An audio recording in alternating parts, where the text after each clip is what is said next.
বিশ্বনাথৰ মজুলিত বিভিন্ন প্ৰজাতিৰ দুষ্প্ৰাপ্য গছপুলি ৰোপণ। অসমৰ ভূমিপুত্ৰ কাৰ্বিসকল প্ৰকৃতিপ্ৰেমী। পাহাৰ ভৈয়ামত বসবাস কৰা কাৰ্বিসকল একেদৰে প্ৰকৃতিৰ পূজাৰীও। প্ৰকৃতিৰ পৰা পোৱা উপাদানেৰে চলে পৰম্পৰাগত পূজা পাৰ্বণৰ লগতে ধৰ্মীয় পৰ্ব। তেওঁলোকৰ বাবে প্ৰকৃতি ভগৱানৰ স্বৰূপ। সেয়েহে প্ৰকৃতিকে মান্য কৰি আহিছে পূৰ্বকালৰে পৰা। পৰিতাপৰ বিষয় যে সময়ৰ লগে লগে প্ৰকৃতিৰ প্ৰতি আহিল চৰম ভাবুকি। বনাঞ্চলসমূহ পৰিৱৰ্তন হ'ল জনাঞ্চললৈ। অসম অৰুণাচল সীমান্তৱৰ্তী বৃহত্তৰ বনাঞ্চল আজি ধ্বংসৰ কৰা হ'ল।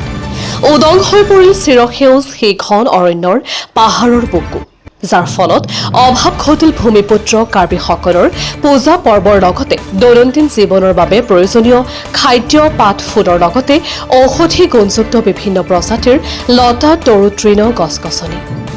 উল্লেখ্য যে কাৰ্বিসকলৰ পূজা পাৰ্বণত লগা গছ গছনিসমূহ এতিয়া প্ৰায় দুষ্প্ৰাপ্য।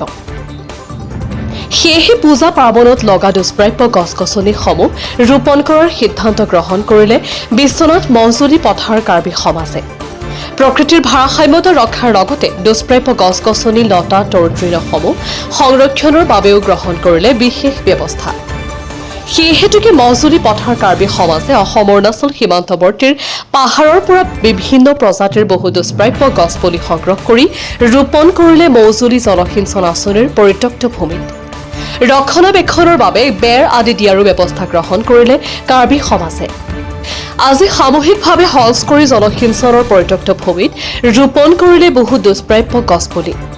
গছ গছনিৰ প্ৰয়োজনীয়তাৰ বাবেও তেওঁলোকে এই প্ৰতিবেদকক জানিব দি কয় যে গছপুলি ৰোপণৰ ফলত পৰিৱেশৰ ভাৰসাম্যতা ৰক্ষাৰ লগতে জলচক্ৰ বজাই ৰখা, দুষ্প্ৰাপ্য গছ গছনিসমূহ সংৰক্ষণ কৰা, সৌন্দৰ্য বৃদ্ধিৰ উপৰিও পৰম্পৰাগত পূজা পাৰ্বণ তথা দৈনন্দিন জীৱনৰ বাবে প্ৰয়োজনীয় খাদ্য পাত ফুল ঔষধি গুণযুক্ত উপাদান পোৱা যাব বুলি উল্লেখ কৰে।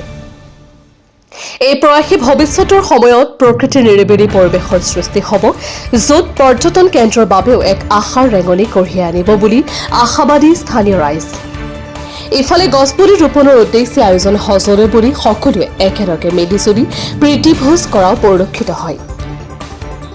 বিশ্বনাথৰ পৰা ৰমেশ চন্দ্ৰ চৰাইনৰ ৰিপৰ্ট, DN24 লাইভ 365 এনি। তাকে এই গছবিলাক প্ৰায় বিলুপ্ত হোৱা দেখি আমি নিজেই কষ্ট কৰি মেলি মজুলি পথাৰ ৰাইজে কাৰ্বি ৰাইজে কষ্ট কৰি মেলি আজি এই বৃক্ষৰোপণটো